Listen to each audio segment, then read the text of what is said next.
महात्मा गांधी ने कहा था, न्याय में देरी अन्याय है। और ये बात आज भी उतनी ही सच लगती है ना? एब्सोल्युटली। खासकर जब हम अपने आज के विषय पे नजर डालते हैं। नमस्कार, आज हम एक बहुत ही गंभीर और सच कहूं तो परेशान करने वाले मुद्दे पर गहराई से बात करने जा रहे हैं। भारत में पुलिस बर्बरता और उसके बाद न्याय के लिए जो एक अंतहीन सा संघर्ष चलता है, उस पर हमारी ये चर्चा द प्रिंट में छपे एक काफी विस्तृत विश्लेषण पर आधारित है। देखिए, ये विषय यूपीएससी की तैयारी कर रहे उम्मीदवारों के लिए तो खैर महत्वपूर्ण है ही, क्योंकि मेंस और प्रीलिम्स दोनों में ही ये समसामयिक मामले काम आ सकते हैं। लेकिन साथ ही ये हम सब के लिए, देश के हर नागरिक के लिए जानना जरूरी है।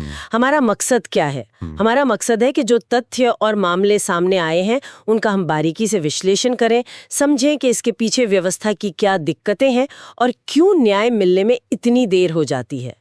तो चलिए इसी पर आज बात करते हैं। और हाँ, आगे बढ़ने से पहले एक छोटी सी गुजारिश, अगर आपको हमारी ये चर्चा जानकारीपूर्ण लगे तो प्लीज इसे लाइक जरूर करें, हमारे चैनल को सब्सक्राइब करें, और आपके मन में कोई सवाल हो या कोई प्रतिक्रिया हो तो नीचे कमेंट सेक्शन में जरूर लिखें। तो कहानी की शुरुआत करते हैं आज से लगभग 32 साल पहले चलते हैं 1993 में। पंजाब का अमृतसर जिला, गांव रानीवल्ला। वहां 7 नौजवानों के शव मिलते हैं। पुलिस कहती है ये लावारिस है और उनका अंतिम संस्कार कर दिया जाता है। और पुलिस का शुरुआती दावा ये था कि ये लोग मुठभेड़ में मारे गए। और दिलचस्प बात ये कि सबको गोली या तो सिर में लगी थी या सीने में। उन्हें डकैती का संदिग्ध बताया गया। लेकिन जैसा कि अदालत ने बाद में कहा भी, ऐसा लगता है कि पुलिस ने शायद उन्हें आतंकवादी बताने की कोशिश की होगी, क्योंकि वो पंजाब में उग्रवाद का दौर था। सोचिए, 32 साल। इस घटना के 32 साल बाद इसी साल मोहाली की एक विशेष सीबीआई अदालत का फैसला आता है। 5 रिटायर्ड पुलिस वाले दोषी पाए जाते हैं। किस लिए?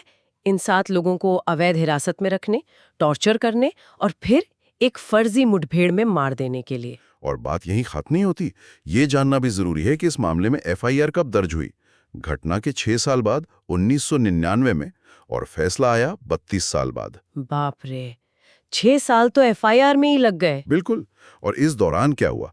5 आरोपी पुलिस वालों की मौत हो गई, और सीबीआई ने जो 67 गवाह पेश किए थे, उनमें से 36 गवाह भी गुजर गए। मतलब न्याय का इंतजार करते करते। हाँ, और जिन पुलिस वालों को अब दोषी ठहराया गया है, उनकी उम्र 61 से 83 साल के बीच है।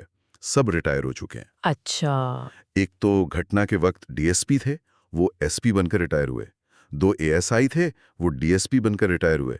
एक इंस्पेक्टर थे, वो इंस्पेक्टर रिटायर हुए। और एक वकील ने बताया कि इस पूरे दौरान उन्हें कभी सस्पेंड तक नहीं किया गया। जी हाँ, निलंबित भी नहीं हुए। ये रानीवल्ला गांव का मामला तो है ही दर्दनाक, लेकिन चिंता की बात यह है कि ये कोई अकेली घटना नहीं लगती।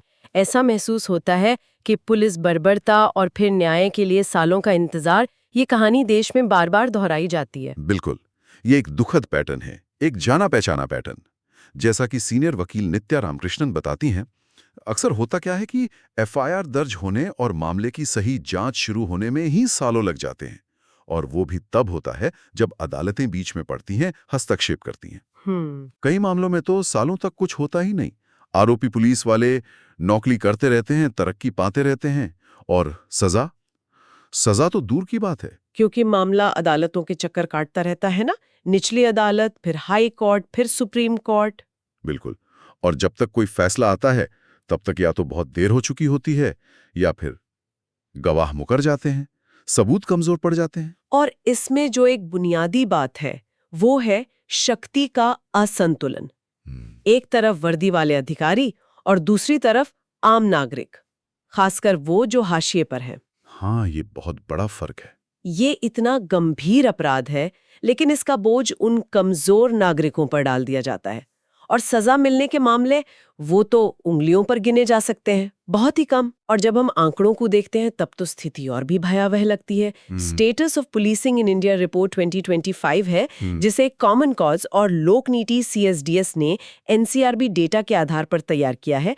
उसके मुताबिक 2011 से 2022 के बीच 11 सालों में पुलिस हिरासत में 1100 से ज्यादा मौतें हुई। 1100 से ज्यादा? हाँ, और इन मौतों के लिए एक भी पुलिस अधिकारी को दोषी नहीं ठहराया गया, 0 कन्विक्शन। एक भी नहीं। ये तो विश्वास करना मुश्किल है। बिल्कुल। और इतना ही नहीं, राष्ट्रीय मानवाधिकार आयोग NHRC के आंकड़े देखिए, 2010 से 2020 यानी 10 साल में न्यायिक पुलिस हिरासत में कम से कम 17,146 मौतें। 17,000? हाँ। मतलब औसतन हर दिन 5 मौतें? हाँ, औसतन रोज 5 मौतें हिरासत में, और ज्यादातर मामलों में आरोपी पुलिस वाले बच निकले। अगर इसे बड़े परिप्रेक्ष्य में देखें ना, तो ये आंकड़े सिर्फ लापरवाही नहीं दिखाते।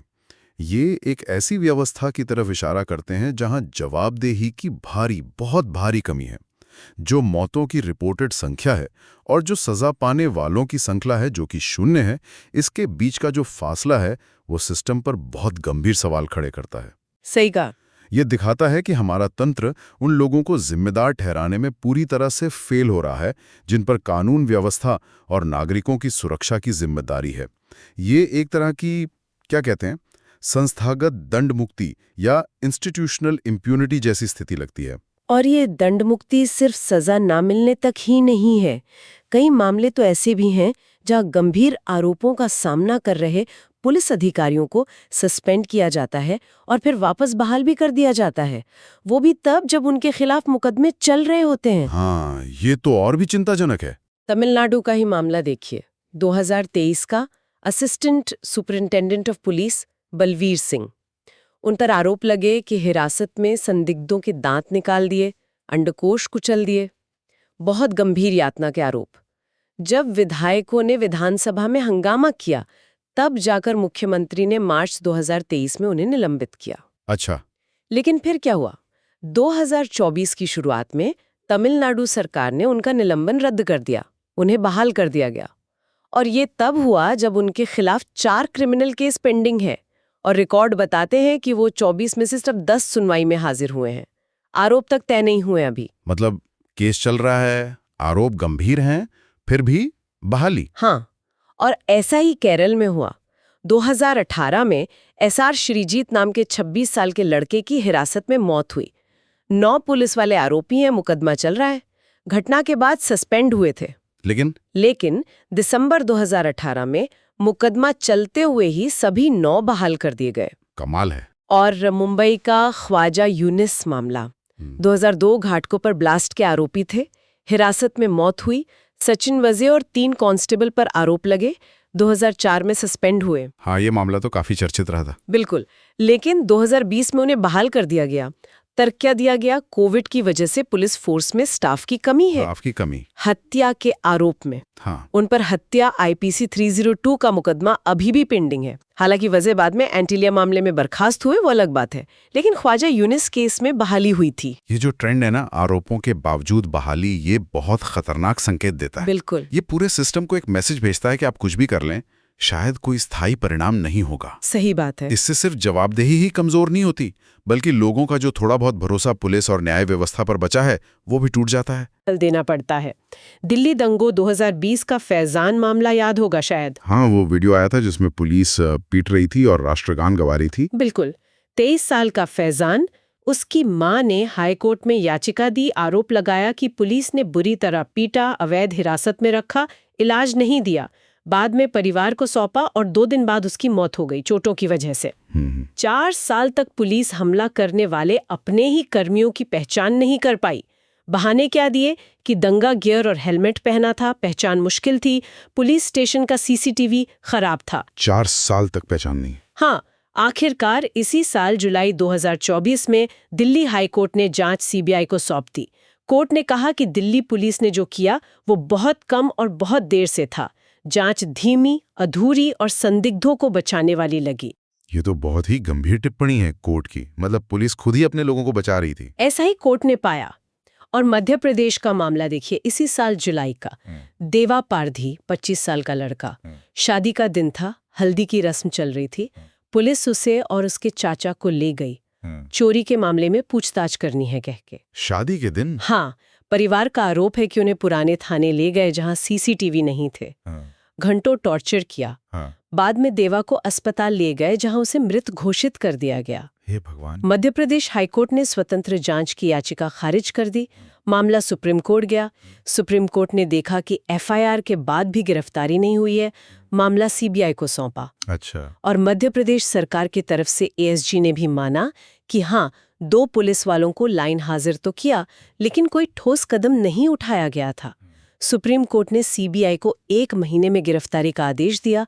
बाद में एक सब इंस्पेक्टर गिरफ्तार हुआ भी। तो यहाँ भी सुप्रीम कोर्ट को दखल देना पड़ा।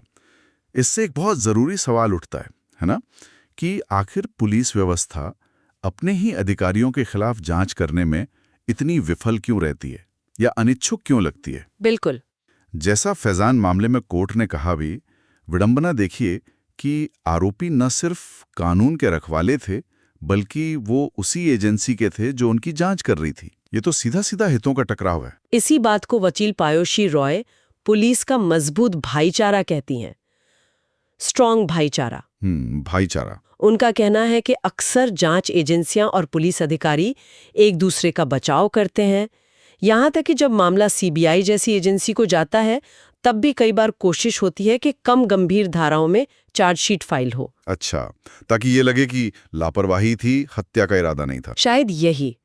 और पायोशी रॉय एक और बहुत गंभीर बात बताती हैं, पीड़ित परिवारों पर दबाव। जैसे देवा पारधी के मामले में उनके चाचा गंगाराम पारधी ने आरोप लगाया कि जेल अधिकारियों ने उन्हें पीटा और याचिका वापस लेने की धमकी दी। जेल अधिकारियों ने, मतलब पुलिस ही नहीं, जेल प्रशासन भी मिला हुआ है। रॉय का कहना है कि ये दिखाता है कि कैसे जेल अधिकारी भी जो सीधे पुलिस विभाग के नहीं है, वो भी इस भाईचारे में मदद करते हैं। और पायोशी रॉय उसी शक्ति के अंतर की बात भी करती हैं जिसका हमने पहले जिक्र किया था। गरीब, हाशिए पर पड़े पीड़ित परिवार, उनके पास पुलिस अधिकारियों जैसे ना तो पैसे होते हैं, ना सामाजिक रसूख। सही बात है। उनके लिए तो ये लंबी कानूनी लड़ाई लड़ना ही अपने आप में एक सजा बन जाती है। ये प्रक्रिया उन्हें थका देती है, तोड़ देती है। जबकि दूसरी तरफ आरोपी अधिकारी हर आदेश के खिलाफ अपील कर सकते हैं, मामले को खींच सकते हैं सालों तक। हाँ, तो कई बार तो पीड़ित परिवारों के लिए एक स्वतंत्र जांच शुरू करवाना ही बहुत बड़ी चुनौती बन जाता है। तो सवाल फिर वही है कि इसका हल क्या है? इस गंभीर समस्या का समाधान क्या हो सकता है?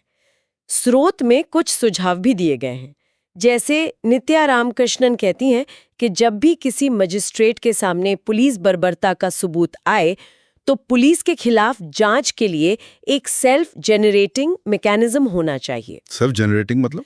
अपने आप शुरू होने वाला। हाँ, बिल्कुल। जांच खुद ब खुद शुरू हो जाए, पीड़ितों या परिवारों को अलग से भागदौड़ न करनी पड़े। और वो मजिस्ट्रेट की भूमिका को भी बहुत अहम मानती हैं। कहती हैं कि मजिस्ट्रेट को ध्यान देना चाहिए कि जो बंदी उनके सामने लाया जा रहा है, उसकी मानसिक और शारीरिक हालत कैसी है। लेकिन मजिस्ट्रेट के पास तो वैसे ही इतना काम होता है। सही कहा। इसीलिए वो एक दिलचस्प सुझाव देती हैं कि कस्टोडियल जस्टिस से जुड़ी हर अदालत में लॉ के युवा छात्रों की एक टीम हो सकती है। अच्छा, वो क्या करेंगे? वो मजिस्ट्रेट की मदद कर सकते हैं, जैसे पेश किए गए व्यक्ति की हालत का आकलन करने में। एक तरह से मजिस्ट्रेट की आंख और कान बन सकते हैं। ये तो इंटरेस्टिंग आइडिया है। वहीं पायोशी रॉय एक अलग स्वतंत्र विभाग बनाने का सुझाव देती हैं, जिसका काम सिर्फ और सिर्फ हिरासत में यातना या मौत के मामलों की जांच करना हो। वो रेगुलर पुलिसिंग में शामिल ना हो। ताकि वो भाईचारा वाला एंगल कम हो सके। हाँ, उनका यही मानना है कि इससे अधिकारियों के बीच जांच को प्रभावित करने वाला भाईचारा कम हो सकता है। देखिए, ये सारे समाधान सुनने में तो अच्छे लगते हैं, लेकिन सवाल वही है कि ये जमीन पर कितने उतरेंगे, इनकी व्यावहारिकता क्या है। जैसा कि पायोशी रॉय खुद कहती हैं, इन सुधारों के लिए मजबूत राजनीतिक इच्छा शक्ति चाहिए और लगातार जुडिशियल एक्टिविज्म भी। दोनों जरूरी हैं। सिर्फ कानून बनाने या विभाग बनाने से काम नहीं चलेगा, उन्हें प्रभावी ढंग से काम करने लायक बनाना होगा। और एक बात और याद रखनी होगी, निवारण यानी डिटरेंस सिर्फ सजा की गंभीरता से नहीं आता, वो आता है जांच और सजा की निश्चितता से, सर्टेनिटी ऑफ पनिशमेंट। हाँ, ये बहुत जरूरी पॉइंट है। अगर आरोपी पुलिस वालों को लगता है कि वो जांच में हेरफेर करके या देरी करके या अपीलें करके बच निकलेंगे, तो फिर कड़े कानूनों का भी डर खत्म हो जाता है। और ये देरी, ये तो जैसे भारतीय न्याय व्यवस्था का एक स्थायी हिस्सा बन गई है। जांच शुरू होने के बाद भी, जैसा हमने रानीवल्ला केस में देखा, मामले दशकों तक उलझे रहते हैं अदालतों में। बिल्कुल। एग्नेलो वालदारिस का मामला देखिए, मुंबई 2014, 25 साल का लड़का वडाला जीआरपी ने हिरासत में लिया। 2 दिन बाद उसकी ट्रेन से कटकर मौत हो गई। पुलिस ने कहा भागते हुए ट्रेन के आगे कूद गया। वही कहानी। लेकिन पिता को यकीन नहीं हुआ। बॉम्बे हाई कोर्ट गए। कहा बेटे की मौत हिरासत में हुई, टॉर्चर किया गया, यौन उत्पीड़न हुआ, सीबीआई जांच मांगी। कोर्ट ने जून 2014 में सीबीआई जांच का आदेश दिया। सीबीआई ने चार्जशीट फाइल की दिसंबर 2015 में, लेकिन उसमें हत्या आईपीसी 302 की धारा नहीं लगाई। अच्छा। से सुप्रीम कोर्ट फिर वापस हाई कोर्ट सिर्फ इसी सवाल पर घूम रहा है कि उन 8 पुलिस वालों पर हत्या का चार्ज लगे या नहीं। 9 साल सिर्फ चार्ज फ्रेम करने पर बहस चल रही है। हाँ, और वकील के मुताबिक उन सभी का तबादला हुआ, लेकिन वो नौकरी करते रहे, मामला चलता रहा। ये तो न्याय का मजाक है। बिल्कुल। और फिर हैदराबाद एनकाउंटर वाला मामला, वेटरनरी डॉक्टर के रेप और मर्डर के 4 संदिग्धों को पुलिस ने एनकाउंटर में मार दिया। सुप्रीम कोर्ट ने जस्टिस सिरपुरकर कमीशन बनाया। हाँ, उस कमीशन ने तो एनकाउंटर को फर्जी बताया था ना। हाँ बिल्कुल। कमीशन ने कहा कि ये फर्जी था, आरोपियों को जानबूझकर मारने के इरादे से गोली मारी गई थी। कमीशन ने सिफारिश की कि 3 पुलिस वालों पर हत्या का मुकदमा चले और बाकी 10 पर भी सबूत मिटाने और हत्या में शामिल होने का आरोप लगे। तो फिर क्या हुआ? मई 2023 में तेलंगाना हाईकोर्ट ने आरोपी पुलिस वालों की याचिका पर सुनवाई करते हुए सिरपुरकर कमीशन की रिपोर्ट पर ही रोक लगा दी। हाँ, और पीलीभीत फर्जी मुठभेड़ 1991 का मामला, 11 सिख युवकों को बस से उतारकर मार दिया गया। पुलिस ने तो क्लोजर रिपोर्ट लगा दी थी। सुप्रीम कोर्ट ने सीबीआई जांच कराई। 25 साल बाद 2016 में ट्रायल कोर्ट ने 47 पीएसी जवानों को उम्र कैद दी। 25 साल बाद। हाँ, लेकिन दिसंबर 2022 में इलाहाबाद हाईकोर्ट ने सजा को घटाकर 7 साल के कठोर कारावास में बदल दिया और इस दौरान कई आरोपी मर भी गए। तो इन सब का निचोड़ क्या है? मतलब ये सारे मामले हमें क्या बताते हैं? एक बात तो साफ है कि न्याय में ये जो बेहिसाब देरी होती है, इसका असर बहुत ही विनाशकारी होता है।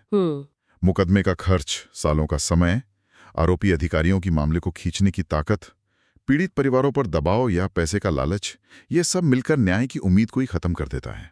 खासकर गरीब और कमजोर परिवारों के लिए। बिल्कुल, उनके लिए तो इतनी देर से मिला न्याय ना मिलने के बराबर ही है। तो जरूरत इस बात की है कि ये मुकदमेबाजी का समय कम हो और सिस्टम ज्यादा प्रभावी बने। तो आज की इस पूरी चर्चा में हमने द प्रिंट के विश्लेषण के आधार पर देखा कि कैसे भारत में पुलिस बर्बरता के मामले लगातार सामने आते हैं, कैसे एक तरह की व्यवस्थागत दंड मुक्ति बनी हुई है जहां आरोपी अक्सर बच जाते हैं या बहाल हो जाते हैं। न्याय का रास्ता कितना मुश्किल और दशकों लंबा हो सकता है। इसमें हाई कोर्ट और सुप्रीम कोर्ट का दखल कितना ज़रूरी हो जाता है और क्या सुधार हो सकते हैं। ये साफ है कि ये एक बहुत गहरी और उलझी हुई समस्या है। इसका कोई आसान या फौरी हल नहीं है। बिल्कुल, और ये चर्चा हमें एक जरूरी सवाल के साथ छोड़ जाती है, जिस पर शायद हमारे श्रोताओं को सोचना चाहिए। सवाल यह है कि पुलिसिंग की जो संस्कृति है, उसके अंदर ही जवाबदेही को सही मायने में कैसे स्थापित किया जाए। हम सिर्फ अदालतों के दखल पर निर्भर रहने के बजाय सक्रिय रोकथाम और आंतरिक सुधार की तरफ कैसे बढ़ें। ये बहुत महत्वपूर्ण सवाल है, क्योंकि जब तक सिस्टम खुद को सुधारने और अपने ही लोगों को जवाबदेह ठहराने की क्षमता विकसित नहीं करता, तब तक शायद बाहरी हस्तक्षेप की जरूरत बनी रहेगी और न्याय के लिए ये लंबी लड़ाई ये शायद चलती ही रहेगी। हमें उम्मीद है कि गहरी चर्चा यूपीएससी की तैयारी कर रहे उम्मीदवारों और बाकी सभी जागरूक नागरिकों के लिए उपयोगी रही होगी और सोचने पर मजबूर करेगी। प्लीज़ हमारे चैनल को लाइक और सब्सक्राइब करना ना भूलें और आपके जो भी विचार या सवाल हों नीचे कमेंट्स में ज़रूर लिखें। अगली बार फिर मिलेंगे एक नए विषय पर ऐसी ही गहराई से पड़ताल के साथ। धन्यवाद।